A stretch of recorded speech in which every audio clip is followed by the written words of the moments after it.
How to buy Snapchat Plus. Hello everyone, welcome back to our channel. So today we're going to discuss about buying the Snapchat Plus and Snapchat application. So now let's get started. First of all, you need to go ahead and launch your Snapchat application on your mobile device. Make sure that you're logged in with your specific account. Now once you're there, tap on the Bitmoji avatar or the profile picture icon in the top left corner of the screen.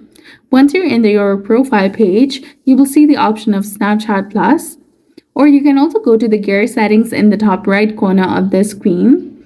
Then scroll down and there you will see the option of Snapchat Plus, which is below the email option. Tap on it. Now you will see two different options of subscribe and Snapchat Plus and gifts. Go ahead and tap on subscribe. You will see exclusive, experimental, and pre-release features are listed over here. Go through it and enter your payment details. And once you've entered your payment information, you will successfully purchase the Snapchat Plus subscription.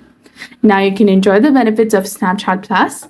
So that's it for this video. I hope you found this video informative. If you did, please like, share, and subscribe. Thanks for watching.